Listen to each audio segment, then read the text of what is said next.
ताकि साधु महात्मा की सेवा मिले, सत्संग मिले। इसी कर्म से जन्म सफल होता है। राजा ने कहा तुम राजरानी है, राजघराने से तुम बाहर नहीं जा सकती, तो राजमहल के निकट भवन बना देते हैं ताकि साधु महात्मा को ठहरने का मौका मिलेगा, तुम सेवा कर लेंगे। साधु महात्मा का सेवा करना है तुमको, कहा बस यही काम हमको करना है, ये काम मिलते रहेगा तो फूल के जैसे खिलते रहेंगे। अभी जब इधर वाले को मिल जाता है, थोड़ा सुंदर पुत्र मिल जाता है, थोड़ा नौकरी हो गया, थोड़ा मकान बन गया, थोड़ा जमीन लिया, तब तो फूल के जैसे खिलते रहते हैं।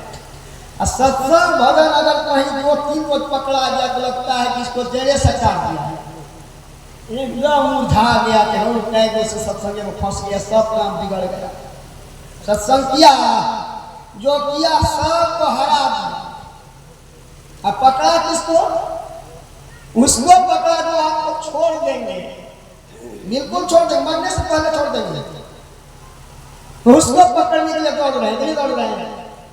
लेकिन राजरानी ऐसी नहीं थी, साधु की सेवा मिले, सत्संग मिले, फूल की तरह खिलते रहेंगे, जरा सा उदासपन नहीं।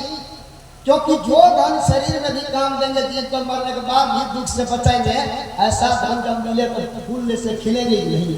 वो धन जो हमारे अंतिम सब भोग नहीं सके, मरने के बाद उस धन के कारण दुख में चले जाए, उस धन को पाकर, समझ को पाकर जो फूल जैसे खिलते, वो अज्ञानी दिन है। लेकिन राजरानी ज्ञानी है। राजा ने भवन बना दिया, उस भवन में जो भी साधु आते थे, राजरानी तनिक भी मन में अहंकार नहीं था, अहंकार नहीं था कि हम राजरानी हैं, अपने हाथ से सेवा करती थी। जो भी साधु आवे, बड़ा साधु आवे, छोटा साधु आवे, किसी का आदर नहीं करते थे, सबकी सेवा करते थे। लेकिन एक रोज पहुंचे हुए संत चले आए, लेकिन सभी संत को पहचानती नहीं थी, क्योंकि संत को सब नहीं पहचानते हैं।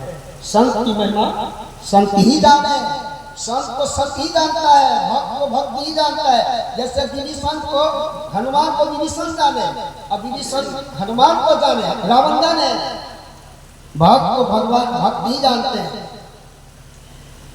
संत की सेवा किया, संत प्रसन्न हो गया। कहा बेटी मांगो, क्या वर मांगती है? कहा बाबा हमको ऐसा वरदान दीजिए जो हमारा सुंदर शरीर है, हमारा मतलब हम जीव का जो सुंदर शरीर है, सुंदर जीवन किसका है? जीव का। हम लोग जीव है, शरीर नहीं है, जीव है, जीवन नहीं है, जीव है। जीवन में जीव को प्रभु परमात्मा दिया है, बड़ा सुंदर जीवन है। नहीं जो यह जो हमारा सुंदर हमारा शरीर है, हम जीव का, यह शरीर हमारा छूट जाएगा। अब दोबारा जो हमारा जन्म है, जीव का ही हमारा जन्म होता है, आवागमन के चक्र में जीव ही फंसा रहता है। ये शरीर छूटा, फिर दोबारा मिलेगा, फिर दोबारा, इसे कितना जन्म हुआ, कितना शरीर धारण कर छोड़े, कोई गिनती है? क्योंकि जीव मरता नहीं है, मरता है जीवन, मरता है शरीर। जीव का जन्म होता है पुनर्, जैसा कर्म करते वैसा पुनर्जन्म होता है, जैसा कर्म करते वो आगे वैसा फल भोगता है। शरीर में भी भोगता, मरने के बाद भी भोगता है। सबरी तक के कितना भक्त जीते हैं कि इच्छा अनुकूल उन्होंने शरीर मांग रहा है, जीवन मांग रहा है।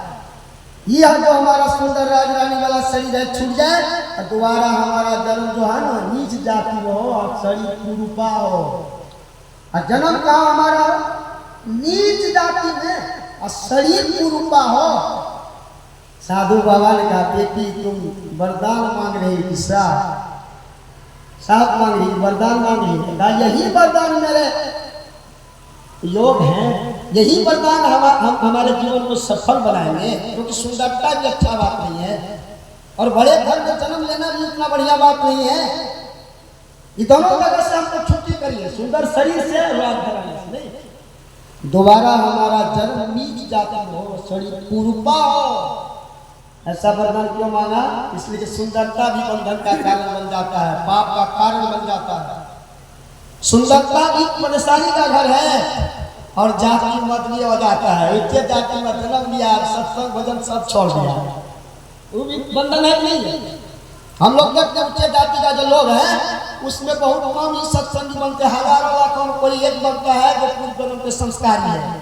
जिस जगह कबीर साहब का भक्ति बीच बिन से नहीं जो जुट जाए ना, ऊंच नीच घर धर ले तो उस संत के संग जो किसी जन्म में सद्गुरु से दीक्षा लिया है, उसके अंदर भक्ति का बीज है, वही उच्च जाति में भी जाकर के जन्म लेकर के वही भजन करते हैं। वो हजारों कोई एक होता है तो उसको जाति पद होता है, और कर्म नीच करता है, शराब पीता है, मांस खाता है, जो काम जानवर करता है वो काम करता है। लेकिन उच्च जाति में उच्च जाति का गुमान है, उच्च जाति का गुमान है, इसलिए जाति भी नीच होनी चाहिए। नहीं, साधु बाबा ने कहा जाओ बेटी ऐसा हो, दोबारा जब शरीर छूटा राजा रानी वाला तो नीच जाति में जन्म लिया, भील के घर में भीलनी के रूप में जन्म लिया, और शरीर बिल्कुल कुरुम्बा है, शरीर बिल्कुल काली कलोटी है, दांत लंबा लंबा है।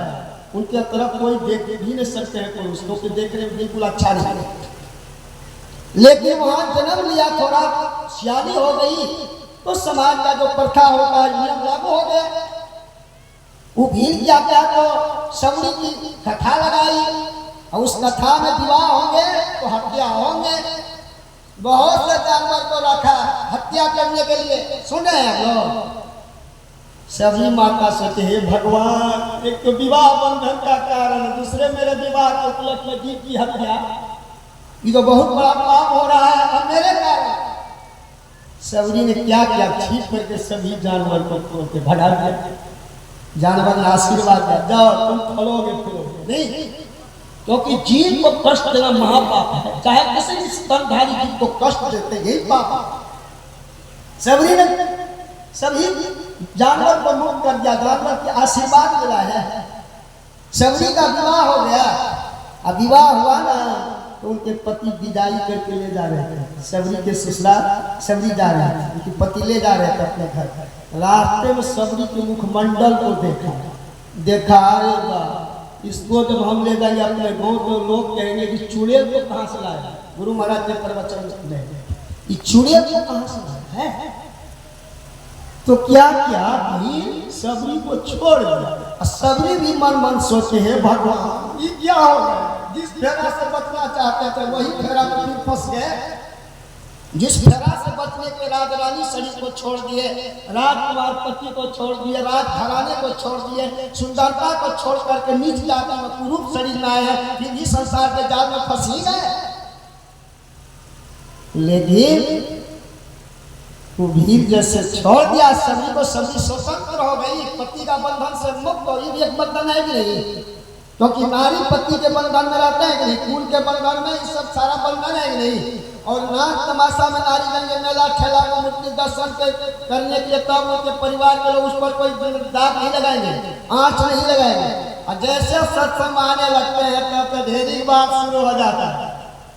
सही बोलते हैं कि गलत? सही बोलते हैं कल कब इस पर बंधन है, सत्संग में नहीं आने देंगे, नहीं सुनने देंगे। क्या होता है सत्संग भजन से, जब पति हमारा कोई 2 दिन के बाद कहाँ जाएंगे, हम कहेंगे दोनों मेल मिला। एक विधवा नारी से पूछी तो आपका पति कहाँ बसते हैं, किस देश में है, किस रूप में बताएंगे। लेकिन परमात्मा कभी अपना साथ छोड़ेगा। पति मर भी जाता है तो कहते हैं लोग अरे भगवान है ना आपका रक्षा करेगा, तो प्रभु का पूजा करिए, उनके भरोसे रहिए, पार। बात सही है नहीं? सब आपका साथ छोड़ देंगे लेकिन परमात्मा साथ नहीं छोड़ेगा। द्रौपदी का साथ सब छोड़ दिया लेकिन परमात्मा उसके साथ नहीं छोड़ा। प्रहलाद के साथ सब छोड़ दिया लेकिन परमात्मा उसके साथ नहीं छोड़ा। धूर्त सबका साथ छोड़ दिया, परमात्मा उसके साथ नहीं छोड़ा। जो कभी आपका साथ नहीं छोड़ेंगे, उस साथी से बढ़कर कोई साथी है, उस पति से बढ़कर कोई पति है क्या बोलिए? जो न कभी मरते हैं न जन्मते सदा एक रस रहता है।